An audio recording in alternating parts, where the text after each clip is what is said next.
Welcome everybody to the Building Better Regions Fund's Grant Writers Workshop. Thank you very much for attending the workshop. I hope to provide you with enough information for you to be able to write winning grant applications. So we're here for a short hour, so we are going to move along on time, and I will get going with the acknowledgement to country. The acknowledgement to country. We would like to acknowledge the traditional custodians of this land and pay our respects to elders, both past, present and future, for they hold the memories, the traditions, the cultures and hope of their people. I am going to pass over for the formal welcome to the branch manager, Assistant Secretary Megan Hibbert, who will do the welcome from our branch.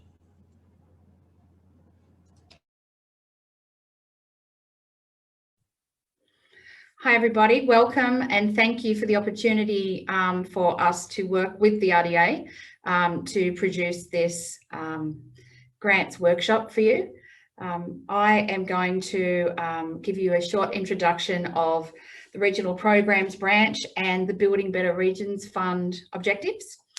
The Regional Programs Branch is part of the Department of Infrastructure, Transport, Regional Development and Communications. The department itself is primarily located in Canberra. However, our whole branch was moved to Orange in New South Wales in April 2020 as part of the government's decentralisation agenda.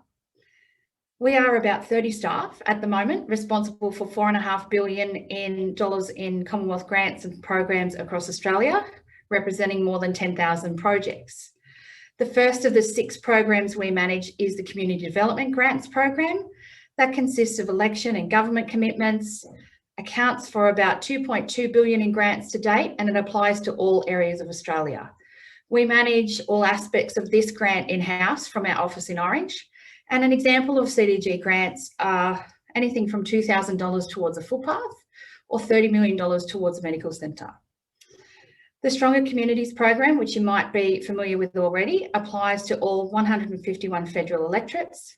Across the country, every electorate receives $150,000 in total. We've had 6 rounds of the Stronger Communities program so far, representing $122 million in funding, and grantees are invited to apply by their federal MP. This grant program is not managed by us. We partner with the Oz Industry Business Grant Hub, who are presenting at today's workshop, and we're very grateful for that. Examples of these grants are $2,500 for an air conditioner for, say, the local PCYC, or $20,000 for community health programs. We also have 3 legacy programs we continue to manage. They are the National Stronger Regions Fund, the Regional Jobs and Investment Packages Program, and the Regional Growth Fund. These programs are finishing up in the next 12 months or so, and they represent another $1.1 billion in grants for almost 500 projects. But today, we're here to talk about Building Better Regions Fund, and in particular, our new round, Round 5. The BBRF is the Australian Government's flagship regional grants program, and to date has provided funding of over $1 billion, and we're very proud of its contribution to regional Australia. Through the BBRF, the Australian Government is continuing its long-standing commitment to regional Australia by making vital local projects a reality, creating more jobs and driving economic development across our regional communities.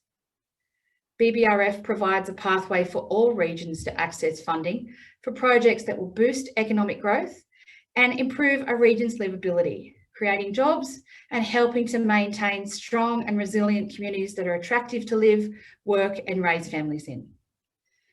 As you might already be aware, demand for the program is very strong and highly competitive, and each round experiences significant numbers of applications.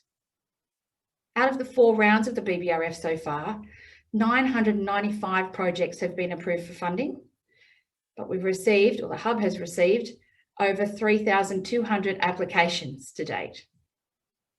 Round 5 commits a further $200 million to support regional Australia with community projects that create jobs, drive economic growth, and build stronger regional communities. The BBRF is an open, competitive grants program available to local government bodies or incorporated not-for-profit organisations. The grant funding amount available is a minimum of $5,000 and up to a maximum of $10 million, depending on the funding stream. And you'll hear more about that shortly. Round 5 will be delivered like the previous rounds with infrastructure project and community investment streams. $100 million will be dedicated to supporting tourism-related infrastructure projects, which are focused on mitigating the economic impacts of the COVID-19 pandemic on a region's tourism industry. And the other $100 million will support regional and remote Australia more broadly by funding general infrastructure and community investment projects. Our department is the policy owner of the BBRF program and is responsible for the overall policy, management and delivery of the program, providing advice to the Deputy Prime Minister, briefing ministers and providing briefings at parliamentary committees. We do, however, engage the Oz Industry Business Grants Hub within the Department of Industry, Science, Energy and Resources to deliver the BBRF on our behalf.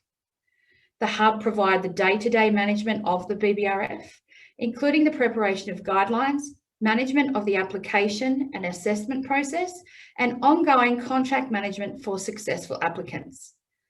The decisions on which grants are successful for funding are made by a ministerial panel, which is chaired by the Deputy Prime Minister. I'm really pleased to be able to connect with you all in sharing this information and thank the RDA network again for initiating and making today happen.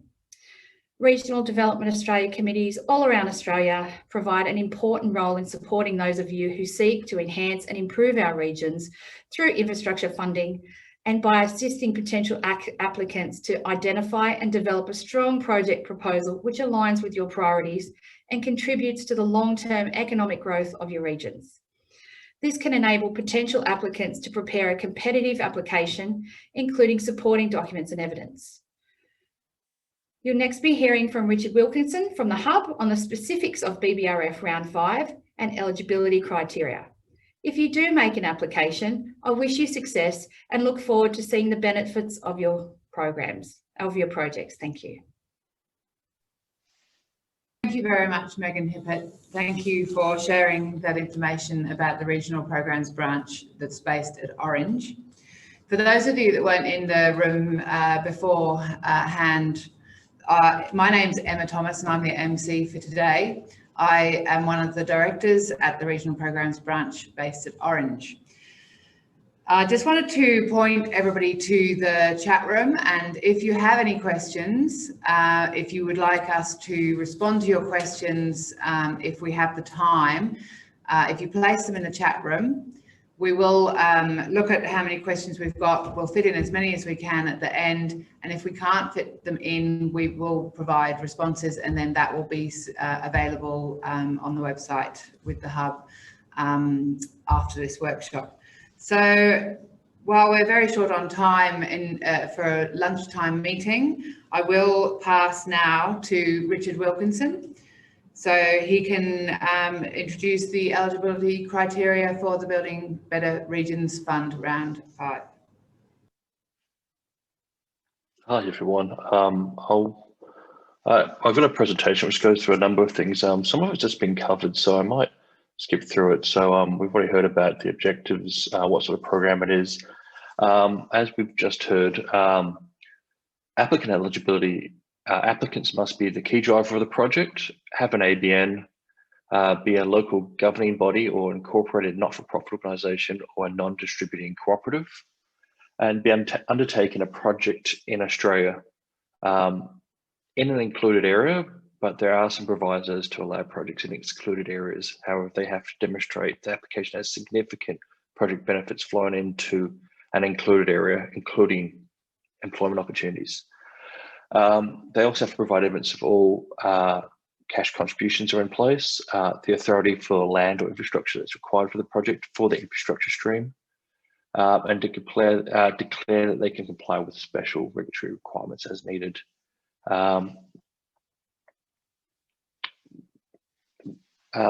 This was briefly touched on.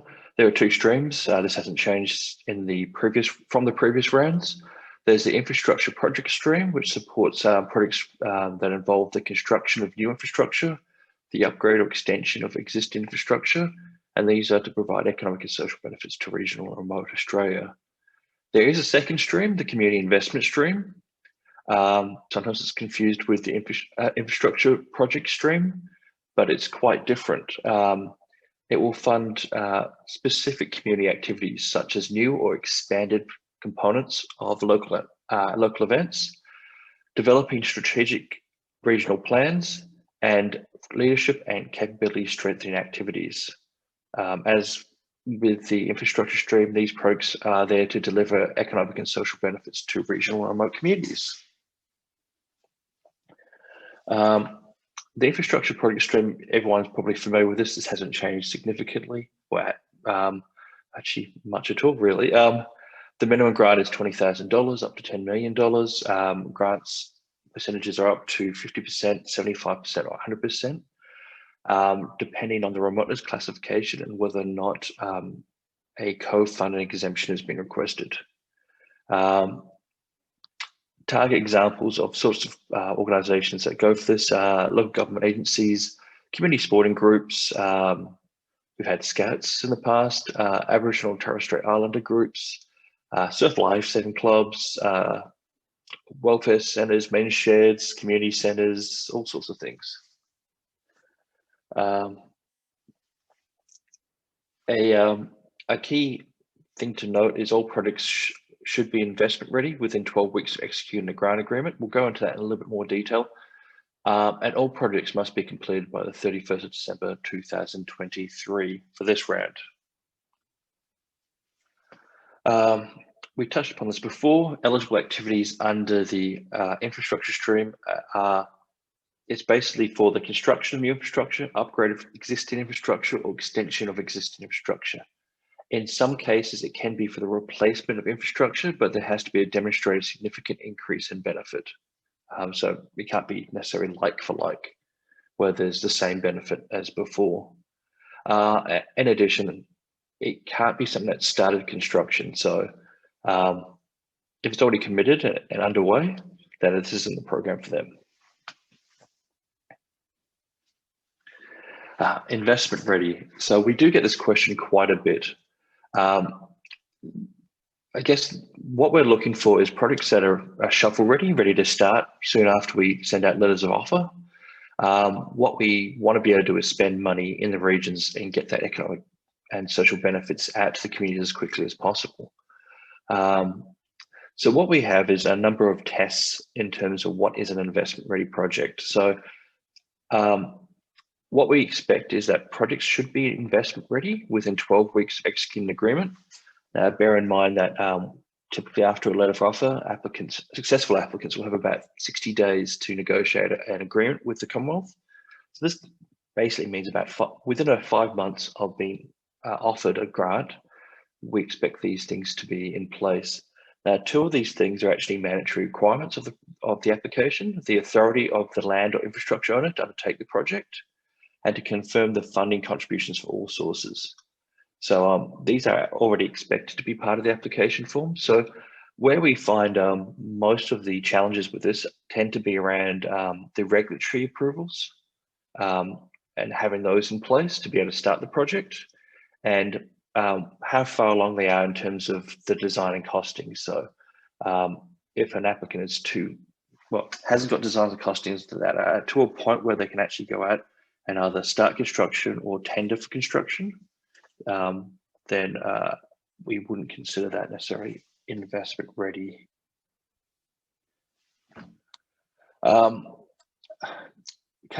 We've just talked about eligible activities. There's eligible expenditure as well, and there's a whole section in Appendix A and B of the guidelines which talks about these sorts of expenditure items.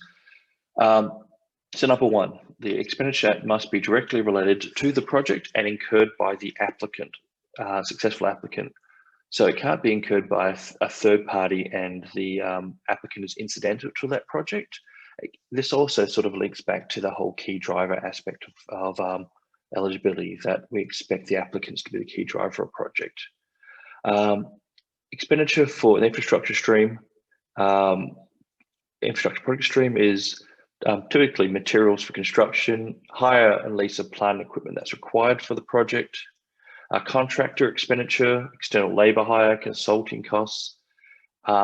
One thing that we sometimes see is people will use the other eligible expenditure head of expenditure to put in ineligible costs. That's not what the intention is for that. There are specific costs that are covered by that, such as the financial auditing of the project expenditure for the larger projects.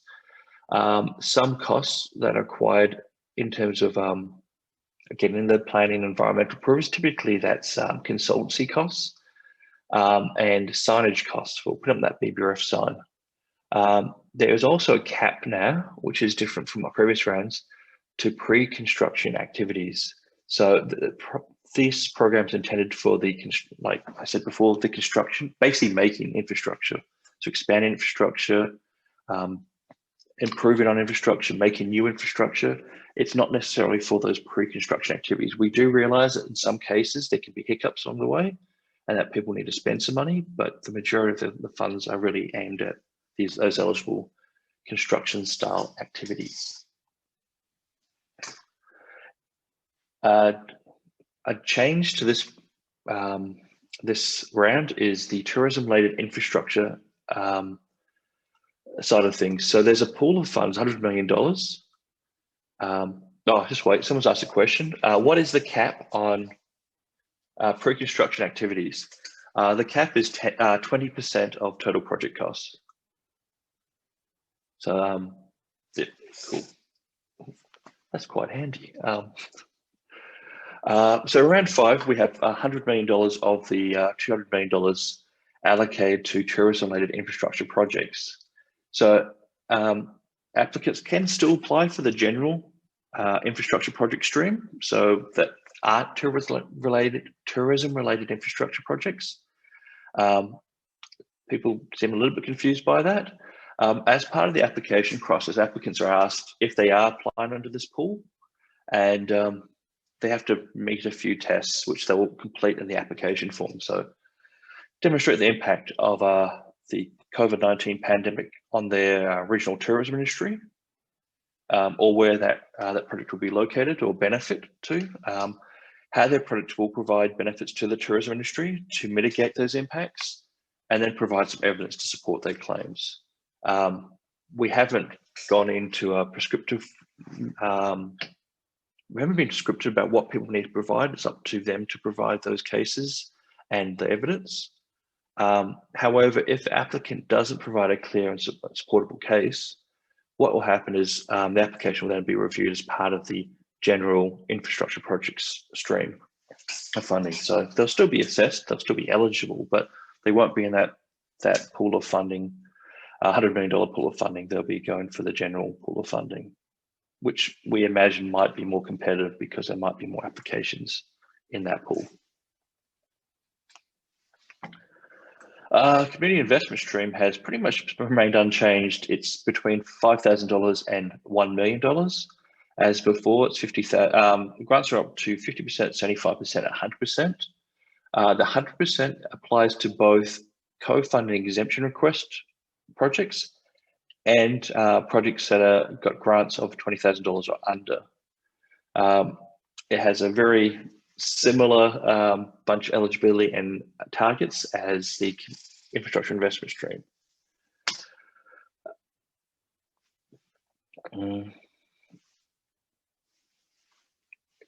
I think we've talked about this before. The only thing that's probably a little bit different on this is, I guess, we get this question sometimes.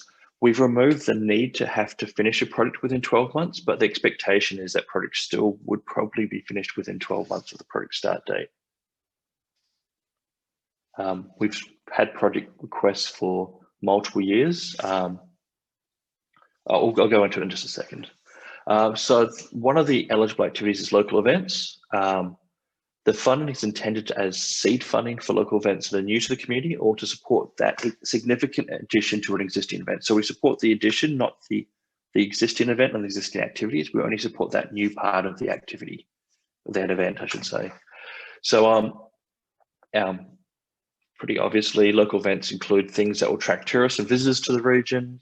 It might be an arts, a cultural, sports event. Typically it's a community event because we want something that's going to have broad benefits. But the key thing, and this is something that caught out a few people when we removed the 12-month rule, was you can only receive funding for an event once ever. So we had applicants apply for 3 years worth of funding with 3 events, the same event over 3 years. So unfortunately, it meant the second and third events were considered to be ineligible, and that meant the majority of their expenditure could be ineligible. We don't want people to fall for that trap again. Here's a whole bunch of ineligible activities and things we see a lot. Existing events. So this is an event that's been for 40 years and they just want people to fund the event as it is. We don't support that. We don't support benefits where they have a very narrow benefit to a small group. So it could be like a small group of, well, we had one round, we had somebody who basically had a group of guys that got together in a park to have barbecues every few months, and they wanted to pay for the beer and the barbecue. That's not the sort of event we want. We want benefits, funding that will benefit the wider community. We won't support events where they're just fundraising events or political events. Private events are right. Something that we saw a lot of in the first couple of rounds of the program were a lot of classes and training activities. So it'd be a community center and they're saying, oh, we're going to be doing a yoga class, an arts class, and a fishing class. And you go, well, those are the sort of business as usual activities they should already be doing as a community hub. So we won't support those sort of activities. And the other thing that we sometimes see is where they talk about future or possible unidentified events. So where it's, they're thinking about an event, but they don't know what it is yet, and they want funding for it. We don't like that. It's not the sort of event that would typically share. I thought I saw a question, but I can't see it anymore. I think it had something to do with farmers markets. We can take these questions at the end. I'll add them to the questions and we can revisit them. All right, excellent. The next communities one is strategic planning. Please note it's for the development of quality regional and sectoral plans that help drive the development of a stronger region. So it could be things like skills audits, research projects where you're looking at, say, the demographics of the area, or you're looking at the industry base, or you're looking at, I don't know, the supply of labor, collecting social economic information, those sort of things. What we see too often, especially from local governments, is land use planning, including building roads and precincts, service delivery planning and internal business analysis. So them basically doing research plan, a strategic plan for their own business, not a strategic plan for the region. Feasibility studies, cost benefit analysis for particular infrastructure projects. Now, this strategic plan isn't there to support the preparation of an infrastructure projects stream application. It's there to look at key issues or sectoral factors that would help them make decisions about making their region more competitive in the future. So, people sometimes look at tourism factors and look at what brings tourists to the regions. That's fine.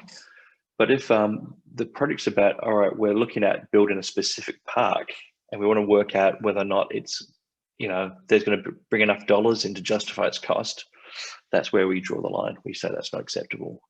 We don't like it when the organizations should be doing this as their usual business. And lastly, implementation of a strategic plan is not developing a plan.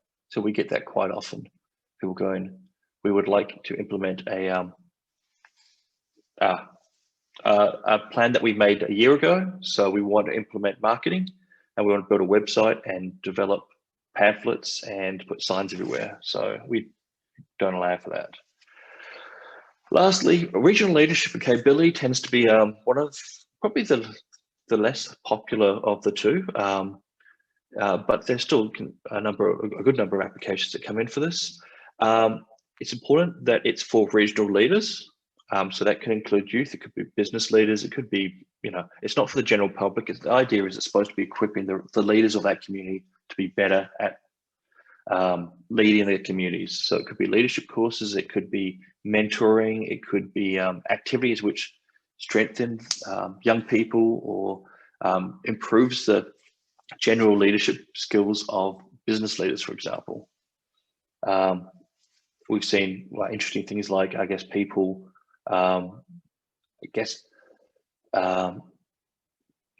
bringing speakers in to talk on specific topics for business leaders, and those sort of things can be allowable under that. What's not allowable under is pretty much training up staff in vocational education, apprenticeships, university degrees. When it says direct funding of education and training providers, I've probably put a proviso there. People get confused by that. It's more aimed at preventing trainers or training organizations coming to us for funding so they can subsidize the costs of them providing training. So then they'll go out to potential clients to sell their goods. We're not here to subsidize one training provider over another. We're here to provide local councils or not-for-profits access to be able to go out and find the trainers or speakers they need to be able to equip the leaders that they are engaged with.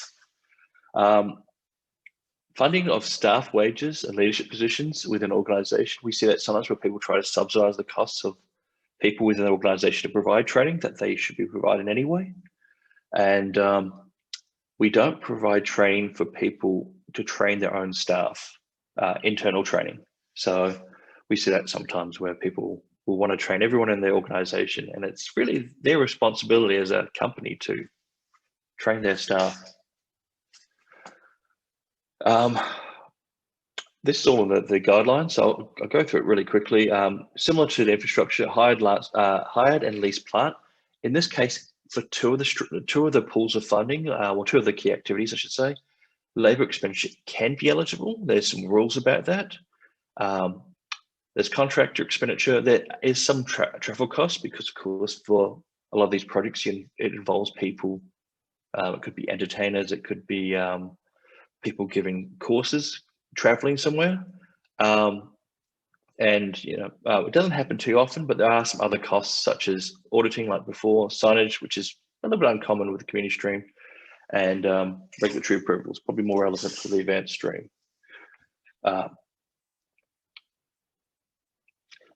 The co-funding requirements, everyone's probably aware of that.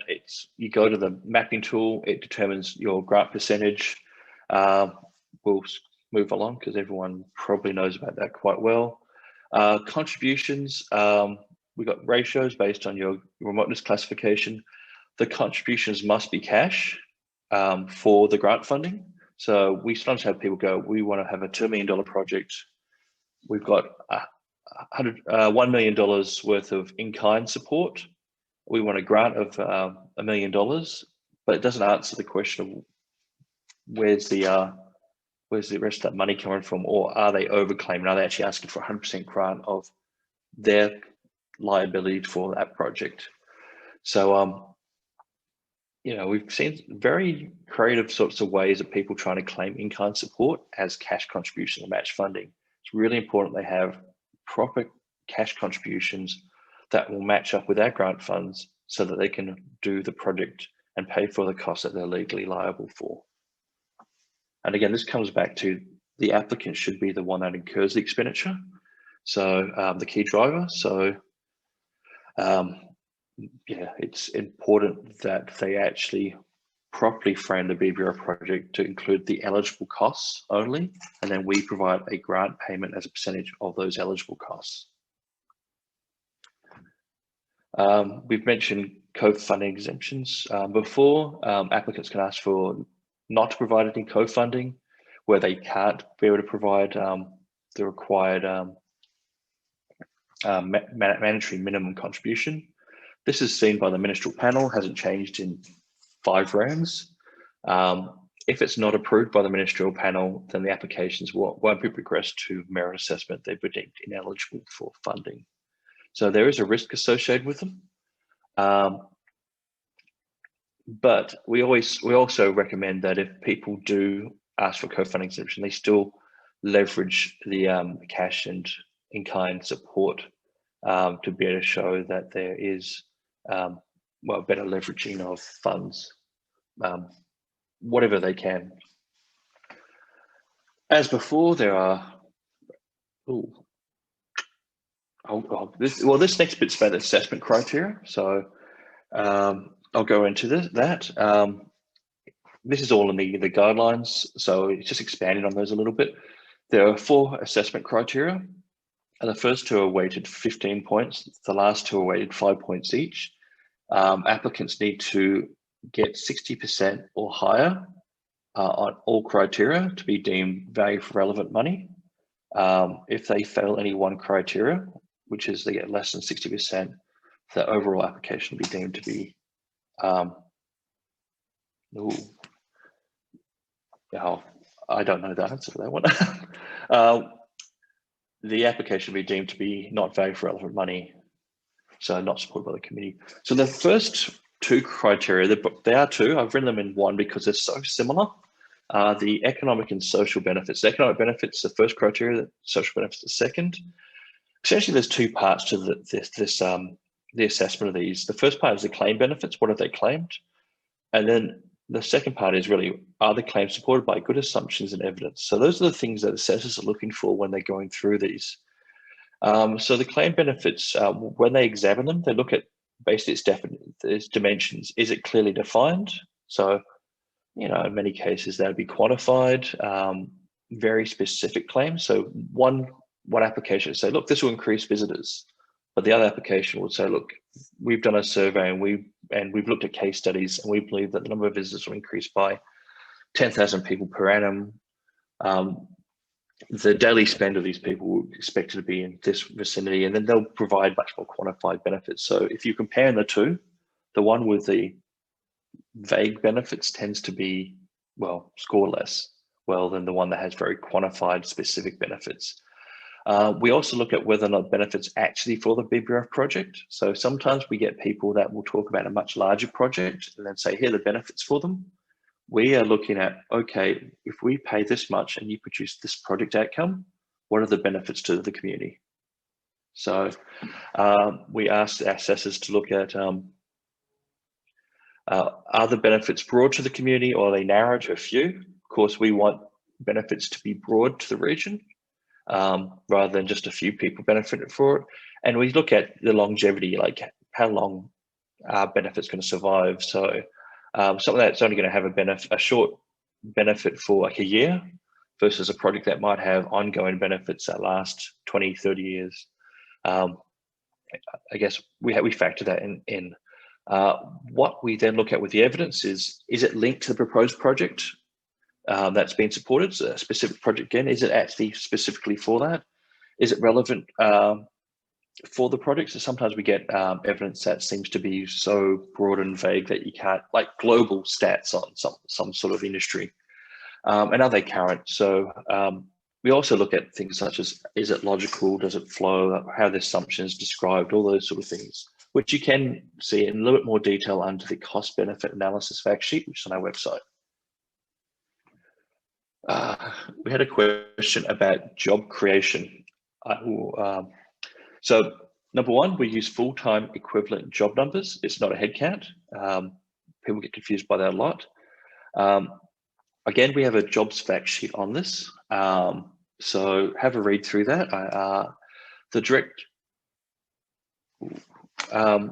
jobs have a direct link to the project or the project outcome. So it's if you're making a community centre, then the jobs will be in the construction, the direct jobs will be in construction, and then the employment of that community centre after the project's completed. Indirect jobs, of course, are things such as, a community centre might have to buy stuff from suppliers, local suppliers, which will indirectly, hopefully, result in jobs in the greater economy. It's important that jobs are above the baseline or the status quo case, so they're additional jobs. Sometimes we've seen applications where they've literally shifted jobs from like one industrial park and they've moved the whole industrial park down the road and it's the same number of jobs. And you're going, it's not additional jobs that they've created. So they've claimed a lot of jobs, but they haven't actually told us how they're creating new jobs. And sometimes we do like to see, we like to see more specifics about the jobs. So, you know, if they can tell us what they are,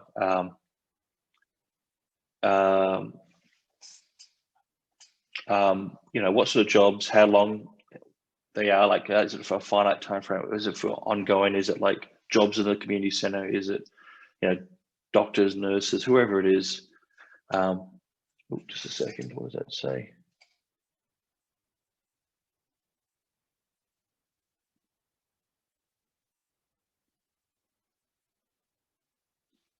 Okay, I think somebody wants me to go back to the co-fund exemption. Maybe I can do it at the end, because it's quite a few slides ago now. Anyway, so with jobs, what we want to see is, okay, description. We want to understand the logic and logic and assumptions behind those claims. So how did you come up with those numbers? You know, give us a good rationale and provide us with evidence. So we want to be able to see like how you've got to where you got these claims. So we've seen some very creative claims in the past, and it's interesting when you break them down. You go back to the chain of logic. There's always a hole at one point in the chain where it just undermines the case they're putting together. So, for example, we had people. I think they were going to generate 6 jobs with a bunch of lights at a park. And the justification was the lights of the park would allow for events at the park at night. And because people would stay overnight, they'd stay for 3 or 4 nights because the town was so great. And they were trying to claim that they were going to get $500 or something of tourist spend per person per visitor to the park. It was like a whole bunch of leaps of logic there. And you know, when you step back, you look at it, you go, well, it doesn't pass the pub test, doesn't pass, you know, the everyday person test. They'll go, no, that doesn't make sense. How is that possible? Criteria 3 is the product delivery questions. So here, the key questions, of course, are, do the people, I mean, these are all dot points in the guideline. So we've spelt out the framework in the guidelines so people can answer them. We do suggest that people make sure they answer the dot points that are listed in there. Sometimes we provide examples of what we're looking for, but sometimes we're actually saying, look, this is what you need to address. So under the product delivery, this is quite important because sometimes we find that people skip bits. So do the people involved have the capability to undertake the project? Are there risks involved? Are there risks involved in the project, and how are they managed? Do they have the right approvals, access to equipment, access to land, all those sort of things that they need? Is it well planned? Are the designs and costumes finalized? And basically, how are they going to operate and maintain these assets into the future? These are the main things we consider when we're looking at the product delivery. Some of these relate to mandatory attachments, such as access to land. This also links back to the investment ready aspect as well. So, you know, what we want to see is there detailed planning. Now, of course, we have to, one of the things that we tell our assessors is to consider the type of project that they're undertaking. We have projects everywhere from a footpath, a wheelchair accessible footpath, to a massive sports complex. They are quite different in what you require to be able to undertake a project. So we ask assessors to consider that with the evidence that's provided. So, you know, it has to be reasonable for that that type of project. So have they provided us enough evidence to reasonably show us that the project can proceed soon after we send out letters of offer, basically? So have they provided us detailed planning or sufficient plan to be able to start the project? Have they got sufficient approvals? Do they have sufficient quotes in place?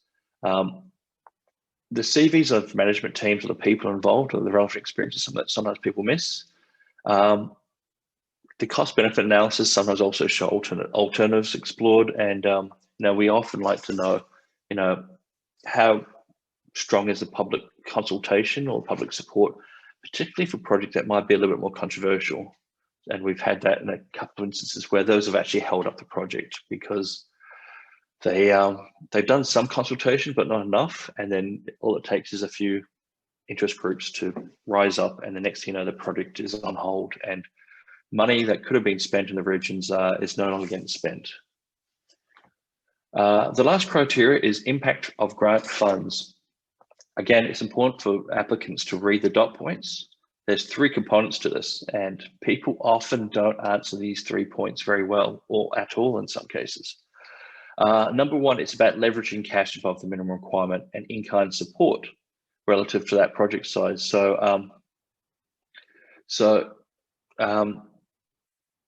Essentially, we want to see that people are, I guess, people can get an extra couple of marks if they provide additional cash above the minimum requirement.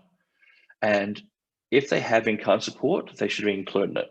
So in-kind support could be having workshops with people that are going to be involved in the project. So maybe it's a community group, and they once a month meet with community groups to say, look, this is how we're going, ask for feedback.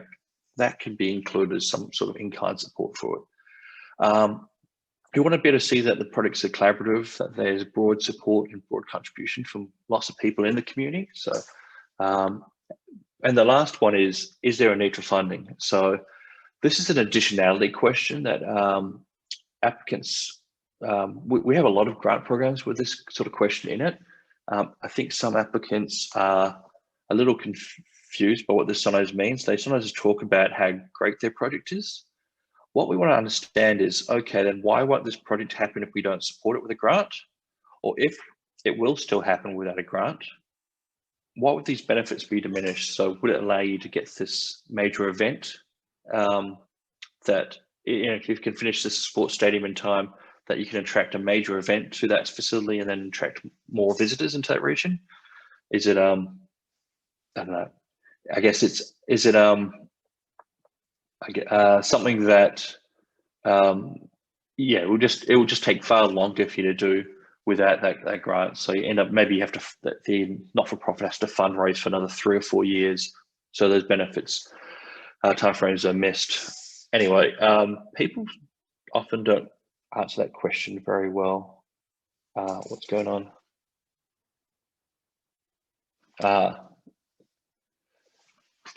So if someone answers the question, no, this project won't happen without grant support, they might pass the grade, but it actually depends on, we have to look at the situation. Every situation is a little bit different, but if all they say is no, which a lot of people do, they'll scrape through with a pass, but not very strong mark. If they just, if they provide us with a justification saying, look, this is the cash flow constraints that are impacting us, and this is why we can't fund this project, or this is why we can't fund it. Well, it might be a long, long time to be able to do this before we can set up and do this, or it might just fall over, and then they provide us with evidence for that. That's much stronger. So, I mean, it's not a huge increase to the mark, but with a program like this, which is very competitive, every part of a mark can be the difference between being, you know, near the bottom to being higher up the rankings. Which leads on to this. Every round, I haven't put round 4 in because round 4 was a drought affected regions round, which was a little bit unusual.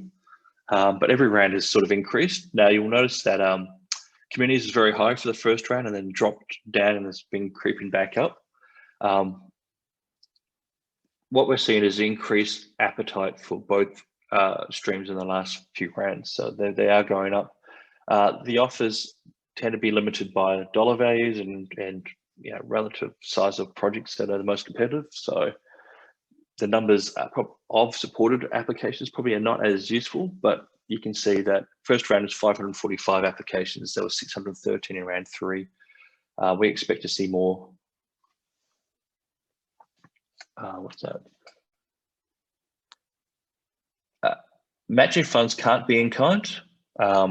They can only be used to strengthen the assessment criteria in 4. The 100% firm guarantee commitment of match funding at time of lodgement is required. If the funds are coming from the applicant themselves, they'll need to get an accountant declaration to confirm those funds. That's their evidence. If it's coming from a third party, we want to see a letter of support from them, and ideally evidence of that. So, for example, we sometimes see applicants apply with they put grant applications in for state government funds, and they have no idea whether or not they've got them or not. Now, what we'll do in those cases, we'll go back to them and say, look, you have this many weeks to provide us evidence that you have a letter of offer from the state government. If they don't provide that in time, then they're deemed ineligible and they won't move forwards. I think we sort of covered this a little bit. Common issues, benefits. Every mark has a significant impact on the rankings. Benefits should be clear, broad to the community, and last out into the future. Claim benefits should be, sometimes we see claim benefits are not specific to the project or outcomes outside the specified project. I think it's important for applicants to be aware of the eligible expenditure, and if they've got stage projects, to be able to understand that they have to give context of this overall project, but they have to be claiming benefits specific to the product that they want supported from us. Sometimes we see an over-reliance on simple modelling, particularly for construction spend only, and that's it. The cost benefit analysis fact sheet is useful for understanding how people can then put a case for it. They don't necessarily have to have a cost benefit analysis, particularly for smaller projects, but there's a sort of logic to it all about what you're trying to show in terms of how you've come to the conclusions that you've got these economic or social benefits. Sometimes relying just on construction spend isn't enough to be a strong application. People that was then go into specifics of how many visitors will bring into the region, why they came to that conclusion, what that spend will mean, all those sort of things is probably a little bit stronger because it's more specific to the actual project that we're supporting. People sometimes miss the easy marks, such as just providing evidence of a need and demand for the project. So letters of support from good community groups or users or surveys, they can all be useful to demonstrate, yep, there's an actual demand for this. And I've mentioned this before, logical links in the assumptions to support the claims. People don't always do that. I've mentioned this before, the project delivery, they have to address each point. We find large organizations, local government sometimes assume that we just know that they're good at projects, and they don't provide any information about who's going to be managing the project, how they're going to do it, or anything, or even their experience. It's a void, which makes it harder for us to give them a higher mark. And the last bunch of issues I talked about a little bit is not actually including all the in-kind support. So I mentioned this earlier when I talked about in-kind support versus cash contributions. People's volunteered time to contribute to the planning and delivery of a project should be included because it actually helps with those marks. And if people have got people investing time or in-kind support or donating things, it's worth that. Maybe they only end up with half a mark extra, but still half a mark out of 40 is still maybe enough to move them higher up and be more noticed. And yeah, I think we just talked about that. Community stream. Community's investment stream tends to be one where there's a very high number of ineligible applications. It's been dropping as people have got more, I guess, well, hopefully the guidelines getting better. But I think a lot of people aren't necessarily reading those guidelines, just believing it's a smaller version of the BBRF infrastructure stream. So they're applying for infrastructure projects or they're planning for infrastructure projects with their applications. Neither ones are acceptable. 61% of the ineligible applicants didn't have an activity which fit in the 3 eligible key activities at all. Like not any of them. There's 3 of them. It's not terribly hard. They have to fit in one of those 3. Then 30% of them actually maybe fit in one of those heads, but then they included a huge amount of ineligible expenditure. So if they get over 50% or more ineligible expenditure, they just get immediately deemed ineligible. So again, it could be them trying to purchase machinery, people have been trying to buy vehicles, all sorts of things. Things that aren't allowed. I just talked about that.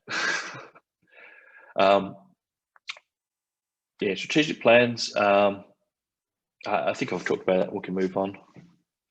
Oh, okay. So the grant opportunity guidelines and all our fact sheets are available on the website. The applications close on the 5 p.m. Australian Eastern Daylight.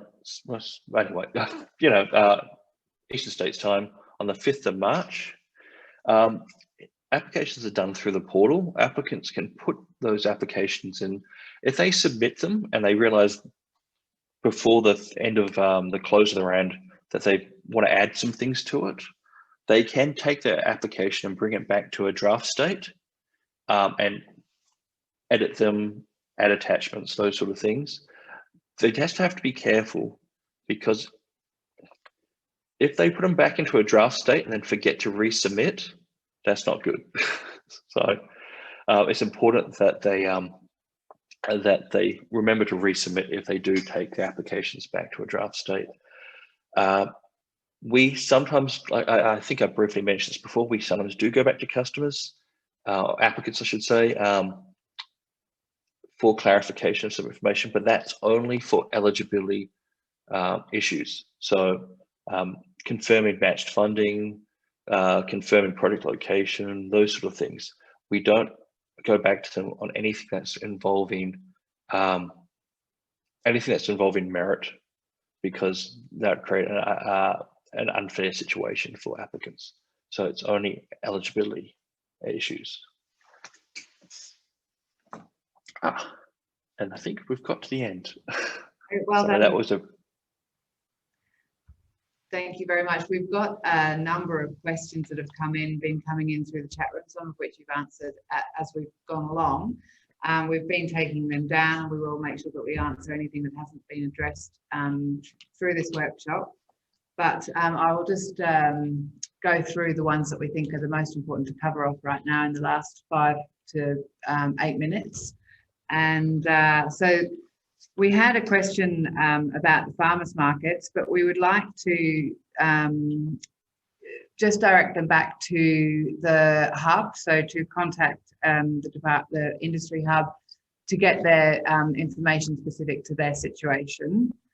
So that was addressed. We had a question to Richard. Can you go over, sorry, there's another one that was a question to Richard. Can you cover off on applicants wishing to ask for an exemption on cash contributions? Because this is so complex, we also encourage you to call the hub. There's been lots of questions now coming through, and some questions. In an instance where infrastructure developments may be staged over a period of years, are the separate stages eligible for multiple funding applications, or will developments at a single site be viewed as a whole and only permitted in a single grant application? Yeah, projects can be staged, so they can come in for applications for each of those stages. Just bearing in mind that they do have to then describe those benefits for each of those stages. So if the first stage is earthworks, then the benefits from that are probably quite small, because it's just construction work, not a huge amount of construction work, and then you end up with a level bit of dirt. Sometimes we've seen stage projects where it could be a community facility, and then it might be a number of buildings that are supported, and then the next stage would be other floors or other buildings to that community area or sports centre or whatever it is. So yeah, they can come in multiple times for infrastructure stream. Okay, another question we've got here is, do you have guidance on the acceptable hourly rate to value volunteer time on project steering committees? Can we just use an hourly rate they would apply in their own businesses? Yep, we're happy with that, as long as they provide the justification for that, and that seems to be reasonable.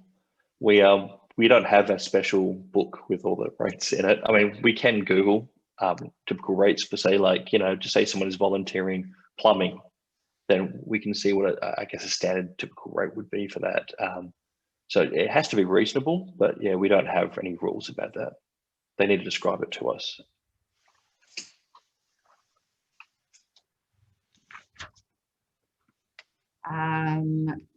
We had a question. We're just looking through the questions. The last one: do we need 100% firm guaranteed commitment of the matching funding at the time of lodgement? Can the matching funding be in kind? No, match funding cannot be in kind. It has to be a cash contribution.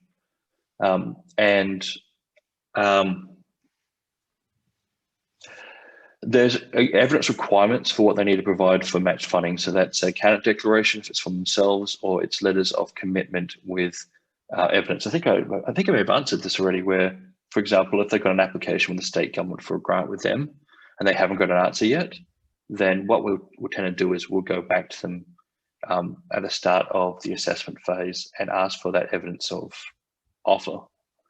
We also tend to get in contact with the state governments as well to say, look, we understand these people have applied. Can you give us an indication whether or not they've got funding? But they haven't got a huge amount of time to get that. And in most cases, we've seen people tend not to be eligible because they can't get that confirmed in time. There was a question in the 3 questions that was sent through. Can the assessors at discretion award less than the requested amount, or is the application assessed only for the amount requested? We can't reframe projects. It's not something that is looked favourable upon by the ANAO. We do a cost check if applications are successful to determine whether or not they contain any ineligible expenditure. And at that point, we may consider changing the funding profile of the grant amounts. We do raise it as an issue if we do see a considerable amount of ineligible expenditure in the application form, but we won't reframe projects. We won't say, look, this part's good, this part's bad, only support this good part. Ultimately, applications and projects are assessed on what's put forward by the applicant.